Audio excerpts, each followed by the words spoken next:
name is Alberto Biondi. I am the parochial vicar of Mother Seton for the next 6 days. I was ordained 7 years ago, and I was transferred here from St. Catherine Labouré. I was ordained in 2016, priest in 2016. I'm 42 years old. I'm gonna be 43 in December. And yeah, so I remember, like, I was a seminarian when the first time that I heard about this road.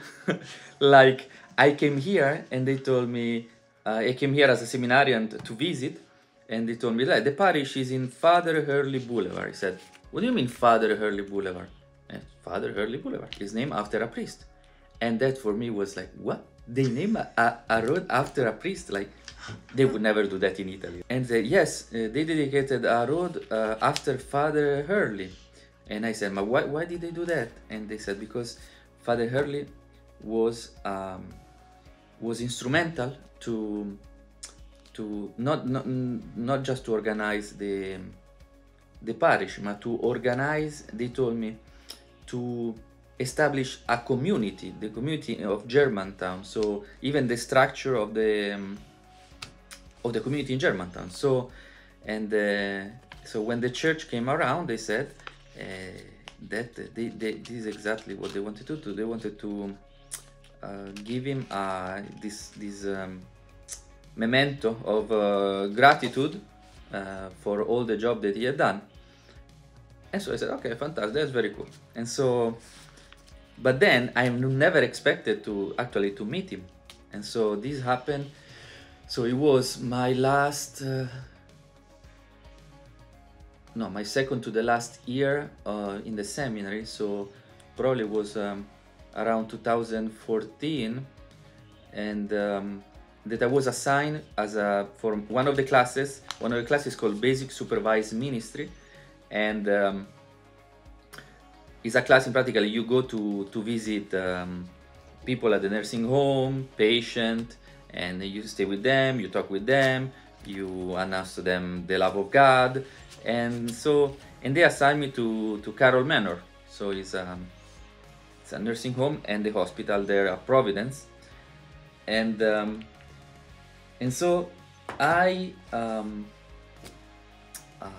went there, and they told me, look, there is a priest there that is the responsible of the retired priest there at Carroll Manor, that he does daily mass there, he visits patients, and he actually lives there at Carroll Manor. I said, okay. So, and I said, who is there? Is Monsignor, right? Monsignor Hurley. I said, is that one of the roads? So, and so I was very happy to meet him. I never met a person to whom a road was named after, and so well, that's cool. I said, I'm sure it's gonna be like a very not proper, but a very serious person, a very. And when I met him, he was the most amicable person ever. Wow. So I went to him, and there at Carroll Manor, they have he had a very small apartment, practically two rooms. One was his bedroom, and one was his office, where he had everything in there. He had pictures of Mother Seton.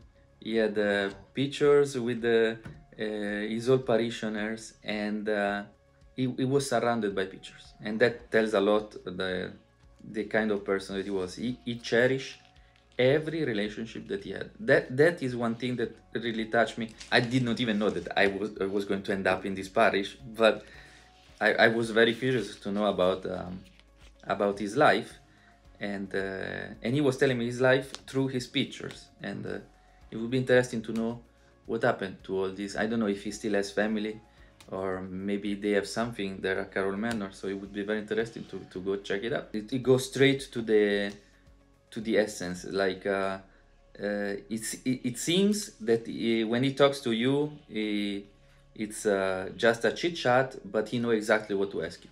So like, because he knows what kind of question to ask in order to know you better. Mm-hmm. And so So I realized that when he was asking me questions, not just because he was my supervisor there at Carroll Manor, but because he was really interested in my life. That is really what struck me. He was interested in people. He would, I don't know, I'm pretty sure it was very good with the administration, but he didn't strike me as an administrator. He struck me as a pastor of people, and that he wanted to know the person that he had in front. He knew how to help me, how to talk with these people, and the fact that also that he was selected to take care of other priests is very telling, right? Yes. It's very telling. Yes. It's he was responsible of his brothers, and that is beautiful. And I heard also from some parishioners here that he was, how do you say, breaking himself in order to help people and to help them to meet Jesus Christ concretely, not just as a theory. He was looking for people. So he built this church because he knew there were people that needed, there were sheep that needed to be part of a flock. The love of God doesn't matter in what you do. The love of God, it matters because you are you. The church are the people. The church is not the building. You have to take care of the building because this is where the people meet. But the church is the people. And so since he was a people person, this is what I'm going to remember, and I'm going to take with me from this experience and from having met him, that the church of the Catholic Church is the people. And if there are no people, there is no church.